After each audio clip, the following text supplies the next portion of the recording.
Hello there, mortals. I am Ynsin, and welcome to the Lancaster Leak, the Brien State Park. This is the first in a trilogy that I just found on Steam, all for free, by a solo indie developer named Jeremy Fisher. It seems like right out of the gate, Steam wanted to tell me that this is a found footage type deal, and there is something loose in the Brien State Park.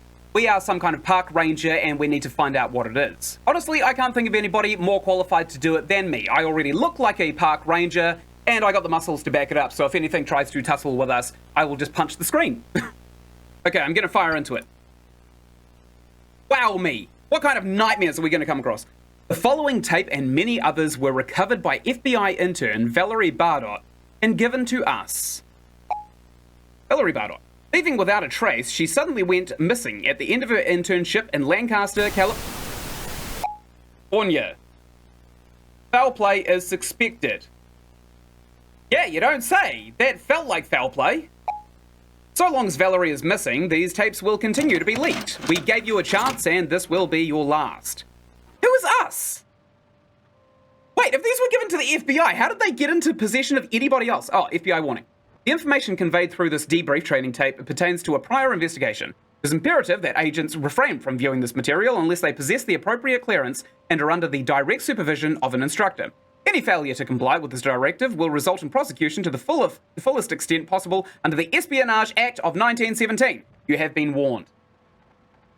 That is a prison sentence averaging about 40 years, by the way. Case number 129876. Tape purpose, debrief. Date, 98. Clearance, TS. Case type, missing persons. Entity, present. Status resolved. Brien State Park. Previously inhabited by both Dakota and Ojibwe tribes, it is now home to year-round camper and hikers. The park, along with other state parks up north, has experienced an increase in animal-like attacks. The cause was unknown until found footage of missing persons Bradley Kaufman provide the Bureau with evidence of what was doing those attacks. On August 25th, 1988, Bradley Kaufman, a 59-year-old male, visited Brien State Park unaccompanied. The subject's behavior during his visit was unusual, as he intermittently started recording at various times. Medical records Subsequently, on August 26th, the subject was reported as missing. His body was discovered on August 30th, and the recovered footage from his recording device will now be presented in chronological order, accompanied by annotations. He is... I'm getting on the other side. He is a strange-looking man. Okay. Ooh! Nice! I love the aesthetic. I also love how our car is yellow, and then as soon as we shine our torch on it, it goes blue. That's hilarious. I adore that. 10 p.m. The subject initiated recording. The reason for their sudden recording activity remains unknown. Wait, why? Hello? I hear a duck. 10 p.m. The subject would occasionally hold zoom on certain objects. Is that a Rubik's Cube in there? I have no idea. I don't want to leave the camp, if I can be quite honest. Wait, if we drove in from this direction, is this like a part of a trail? The subject turned right and went to the bathroom to shower. Did he though? Did he though? Did the subject turn right, or did he go left, leave his car in the park, and walk home? No, he didn't do that, of course.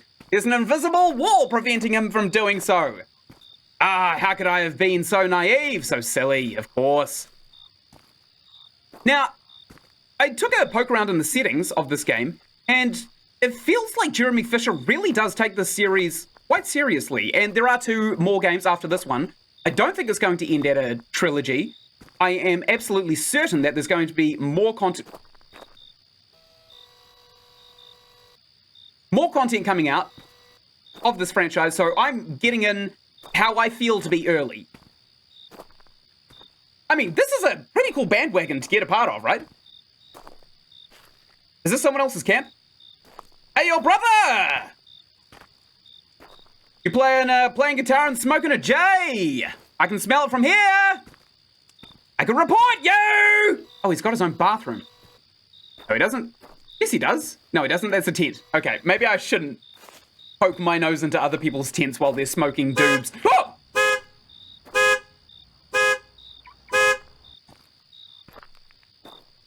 That was the girliest scream I have done.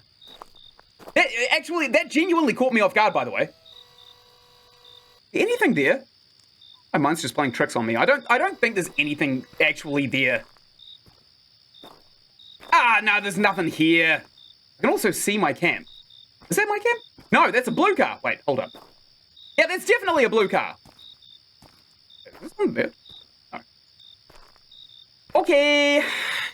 So, maybe we aren't state rangers. Maybe we're just some kind of freakish pervert. I mean, we've been recording for almost 3 minutes now. There's a timer actually underneath my shoulder. I could probably swap over and show you. There you go.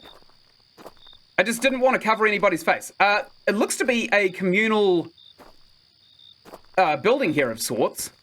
What does the sign say? There's nothing written on it. Damn. I think the state park is actually under construction.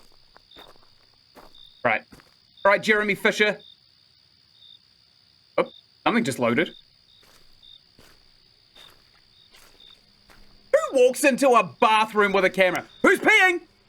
Who's peeing in here? Is anybody taking a dump?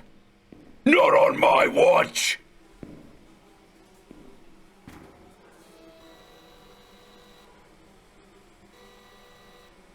Clear. Clear enough? I need to kick this one down. They're occupied? Let's find out. Yes, that's occupied. There's red on that. There's no green. Sir, do you have time for an interview? Sir, please answer me. Do you have time to be filmed on the camera?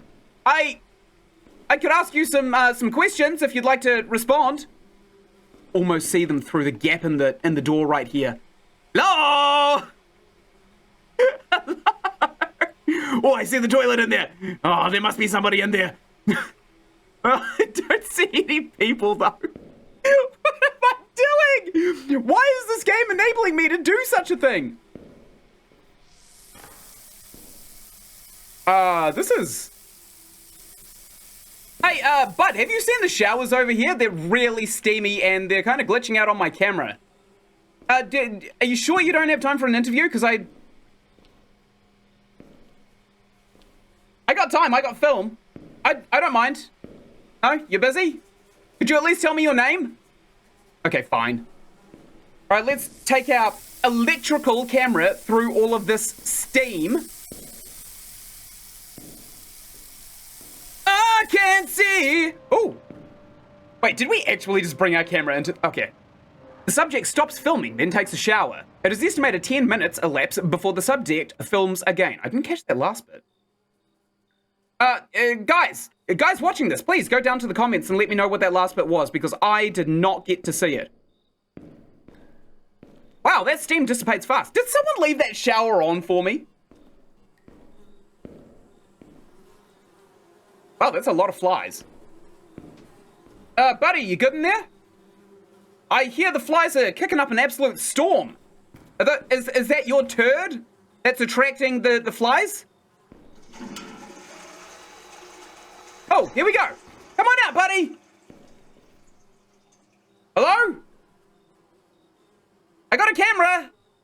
I feel like I'm legally obliged to tell you this. I love how the crouch is literally just like me going like this. It's literally just getting into kind of like a heightened response stance. Okay. This isn't going to be like one of those Bigfoot things, is it? Okay, good, the light's on. Can we go in here? Oh, that's a woman's bathroom. Of course they would lock that one up. That's common sense. I think every woman on planet actually has a key to that bathroom right there. So, are we going back to camp or are we... No, we're definitely going back to camp. Okie dokie. I'm happy to do so. We could probably pass by that guy who's smoking the J and possibly go and join him for a for a little bit of a doob appreciation session. I mean, that's the whole point of these American state parks, isn't it? To just get out into nature and do a spliff, inject a marijuana into the eyeball, buff a joint. Hello? Anyone want to buff a joint with me? No, probably not. I doubt anybody would actually buff a joint. Sorry, that was me. That was my phone. It went off. You didn't get a notification. But don't worry, it's not because you're not popular. I just got lucky. Oh, that bush physics. This is like underwater kind of physics right here, right? Like they're oscillating in such a strange way. It feels like we're underwater. Maybe that's the twist. Maybe we are actually underwater. Are there sharks above us? I mean, the clouds kind of make it look like we're underwater, but we're not really. It's just a trick of the eye. Hello? Hello? Sir? Is that my car? I think that's my car. Sir? Hello? Upon return to the campsite, an unknown figure stands near the subject's tent. Neither campground records nor witnesses recall seeing a white male of this profile. Why this person was here or who they are still remains unknown, but is not being actively pursued. The largest jump of times happens at this point with an estimated of 1 to 2 hours time elapsed. The recording resumes with the subject 2 miles in the Hardwood Hills Loop. Why the subject started the hike is not really relevant to the Bureau's involvement. What do you mean it's not relevant? Who goes night hiking? Look, I might be privileged enough to come from New Zealand, where half of the country is bushland, but isn't it common knowledge that going for a hike in dense forests in the middle of the night is a death sentence? I'm not wrong on this, right? Like, that is actually a thing. People actually die. Bad. Oh, I think it's a stick. That tree is terrifying, actually. Okay. Maybe we should ignore that for now. Right, well, push on down. I see a thing. There's a thing over there. Is that a building? Or is it maybe just like a dirt wall? Hell, at this distance. Be quite fair. Might just be a dirt wall for atmosphere. Solo developers, they have limited resources, and often solo developers don't necessarily get the amount of attention towards their games to put in huge amounts of efficiencies or quality control. For example, oh dear, here? Or is it a goose? Oh, I hope it's a deer. Deer?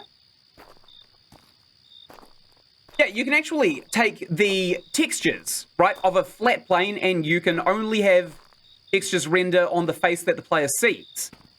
That right there saves, believe it or not, quite a bit of RAM. And a lot of developers really don't do that. I've noticed. Even some AAA studios have stopped doing it recently. Is that a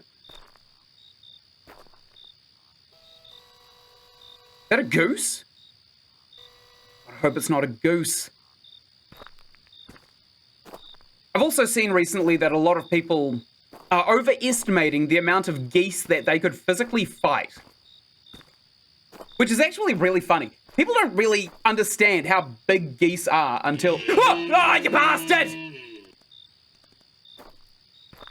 But at least it wasn't a goose. They are ruthless creatures, by the way. Geese have zero chill.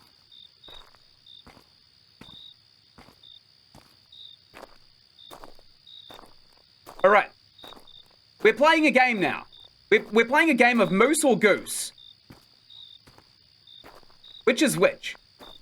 Also, why is it not relevant to the FBI that we go hiking after the found footage captures some kind of monster?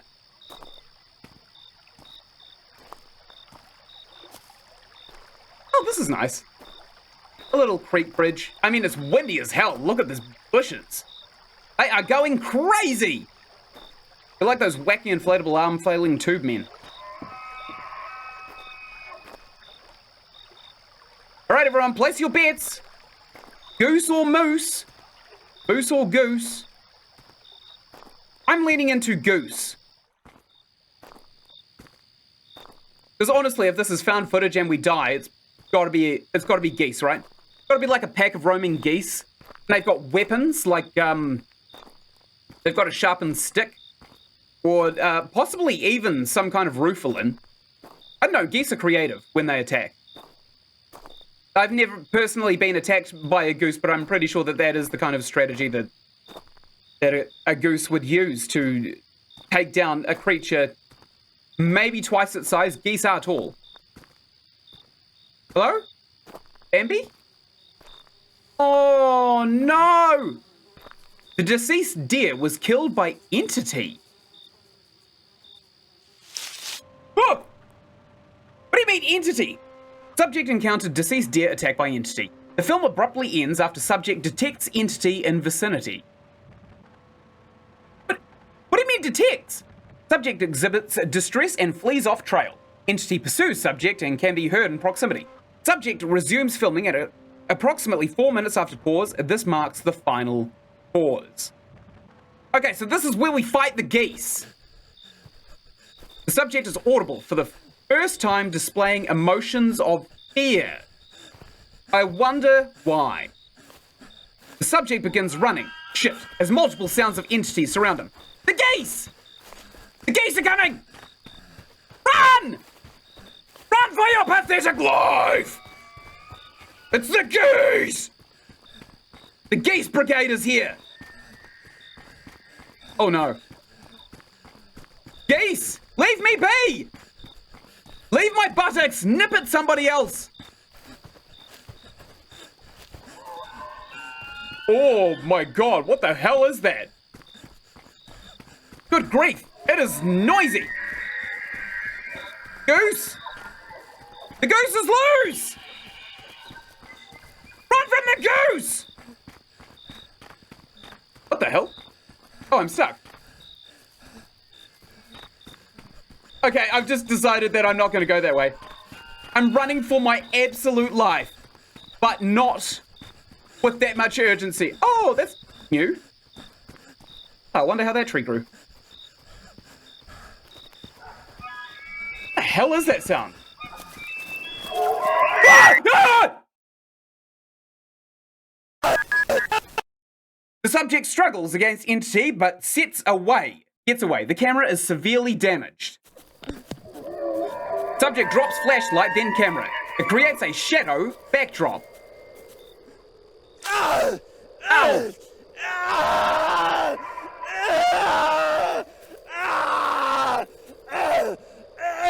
Subject blood creeps into frame.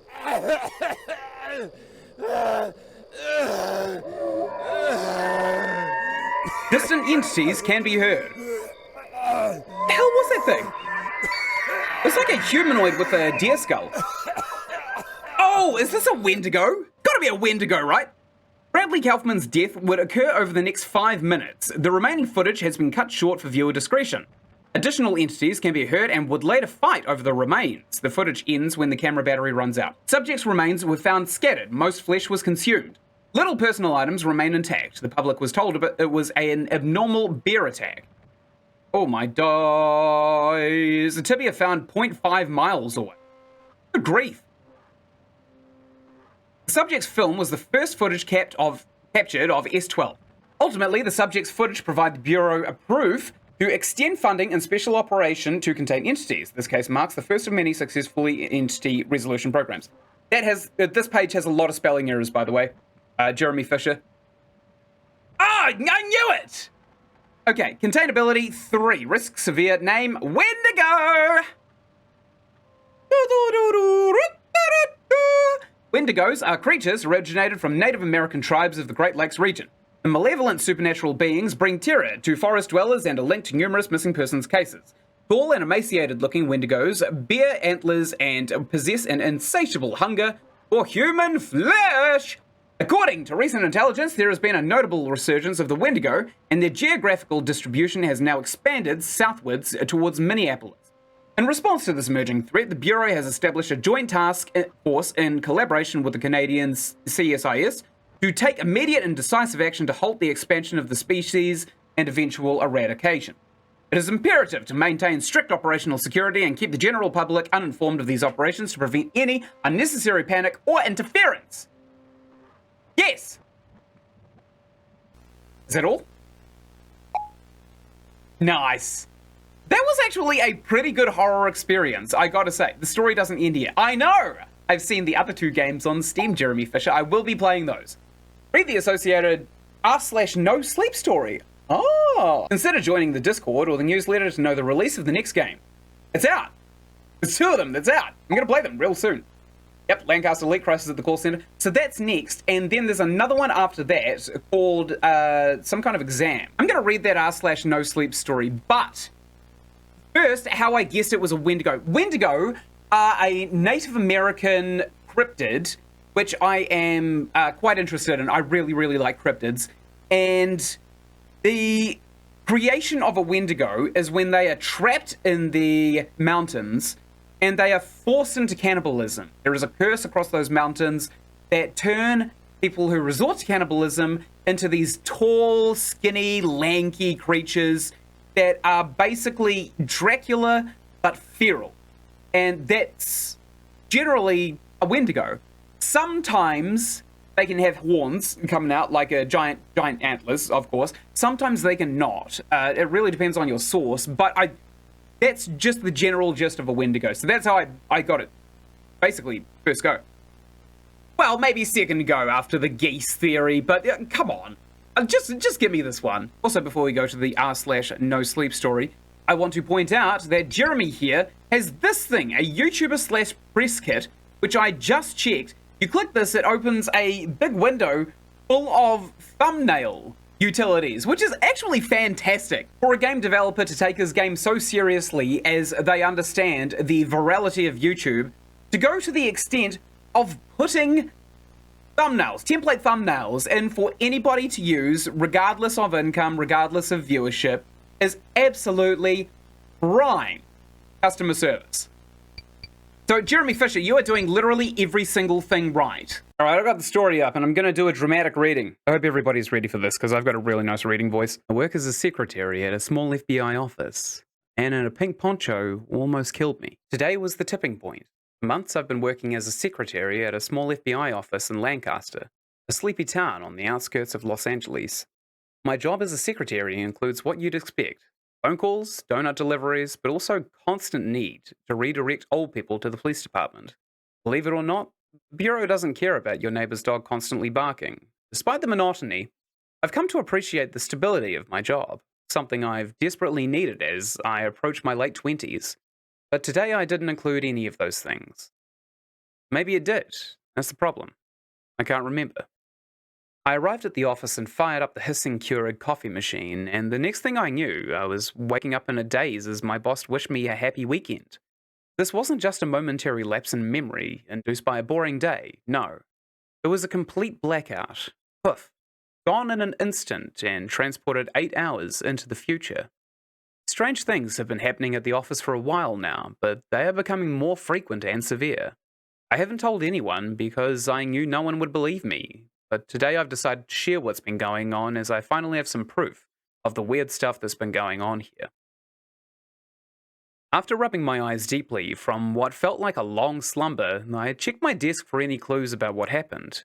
I woke my computer from sleep, checking Outlook and Teams before shifting my gaze to my second monitor.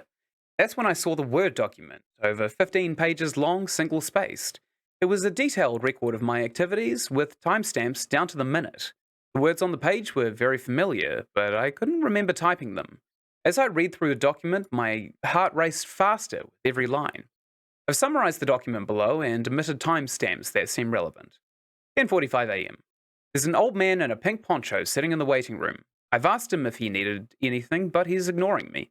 His eyes are just glued to the wall, as if he's waiting for something. Look, I've seen California crazy, but this is just bizarre. It's not even raining out. 10:50 a.m. The Barley twins swung by and took an exaggerated double take in an eerie unison motion. When I asked them what was wrong, they said, quote, "Just checking if the smoking hot chick is back." I told them what I've told them 1,000 times, that my temp job replacing the old secretary is now permanent. They chuckled at my annoyance as they walked away, their eyes lingering on me a little too long. I could hear them complaining about not getting a female replacement and that I'm just not fun. I rolled my eyes and went back to reading my novel. 11:03 a.m. I swear the old man in the pink poncho is looking at me. In my peripheral vision, I can see his dark black eyes gazing at me. It's like he's studying me, waiting for me to make a move, but when I look up, he's back staring at the wall with an uncanny fixation. If he keeps it up, I'm going to have to ask him to leave. 12:35 p.m. The sound of a revving engine outside signaled the arrival of the FedEx driver yet again, demanding to know about the package.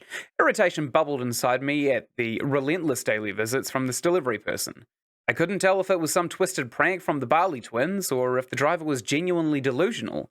I told her no, that we will never have a package for her, and that she's frankly stupid for asking.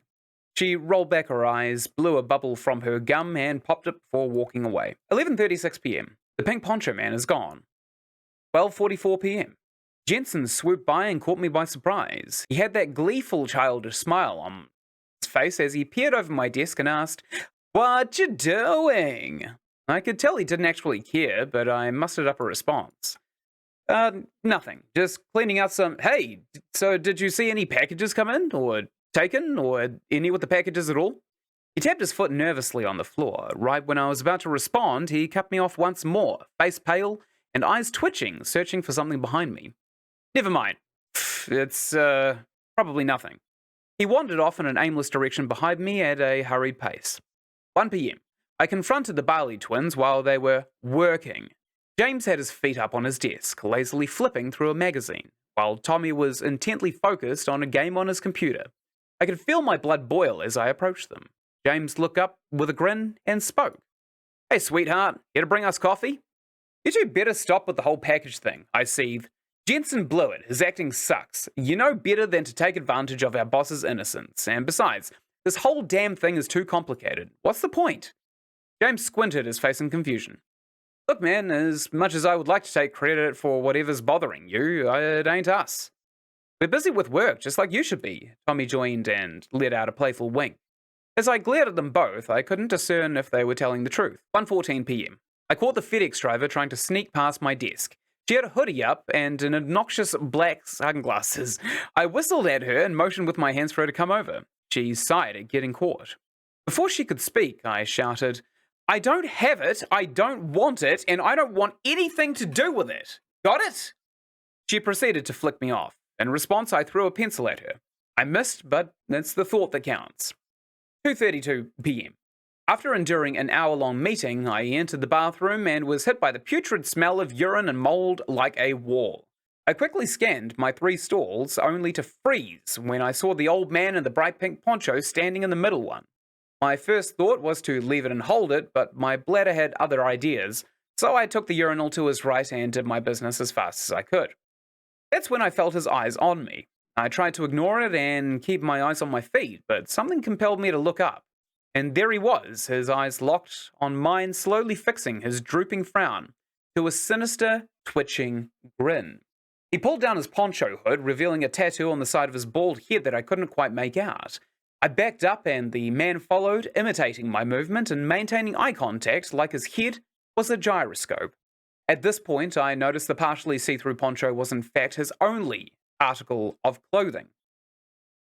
I yelled, "Yo, dude, what the hell?" as I lifted my hand, blocking my vision. But when I could smell his wretched odor get closer, I split my fingers, creating a small peephole. The man's face was only inches away from mine, with an inhuman smile that stretched to the sides of both his eyes. His eyes consisted of only a black dot pupil slowly dilating, pearl white sclera, and no iris. His ivory teeth were sharp daggers tainted yellow and rotten dry red. He wailed nonsensical words that reverberated off of the walls of the cramped bathroom. I screamed at him to stop, hoping someone would hear me, but he just kept moving one step closer as I took a step back, his smile growing wider and wider. I could feel my heart pounding in my chest, and I knew I had to make a break for it. I frantically tore open the bathroom door, praying that he wouldn't lunge at me as I fled. 2:38 p.m. Susan from HR brought me a free t-shirt. Thanks, Susan! 2:45 p.m. Security came by to get my report of the incident. As far as they could tell, it's just another crazy homeless person. I tried to tell them there was something different about him, that his smile was unearthly, but they thought I was being hyperbolic. 3:59 p.m. After making a long pit stop in the break room to fully decompress, I returned to my desk to find a cardboard box. It lacks any address and the cardboard is weirdly fresh without any dirt or damage. I think I'm going to open it. And that's it. After that point, just 1 minute after, I woke from my daze apparently. I don't remember any of those events. I don't even know this FedEx driver that I apparently lost my call with and allegedly knew from the prior week. And that guy in the pink poncho? I'll have to ask Dan at IT if he has access to the security tapes and get this report I submitted to security. The only evidence I have that this happened is that I'm wearing the new FBI logo embroidered shirt that Susan gave me. Thanks, Susan. I want to be clear again. I'm clean as a whistle. I haven't taken any drugs or even had a drop of alcohol, so unless I'm developing early dementia, does anyone know how this could have happened? I appreciate any comments or insights that you may have to offer, and I'll make sure to respond to them this week. I'll also post a follow-up with any new information I come across, as well as some other stories from my past that I think you'll find interesting. Thank you for reading. There's only 2 comments. One of them is a bot, and now I'm going to talk in my usual screaming voice. I hope you are nice and relaxed. So it seems like Jeremy Fisher actually has a real talent for compressed storytelling, I guess you could say. This wasn't a very long game, but I do want to see more, and I'm pretty excited to play the next 2 games, which I won't do right now, but I definitely will play them very shortly. It's impressive. It's actually very impressive what some people can do with just a few FX overlays, a good idea, and a good story. So yeah, thank you so much for watching. Right up here, you're going to find the playlist that this video ends up in, and right up here, you're going to find another playlist that I think you'd really enjoy. And of course, just over there, that's my subscribe button. If you do that, Snoot, you go a long way to helping small YouTube creator. And until I make the next video, thank you again so much for watching. I will see you in the next video. Goodbye!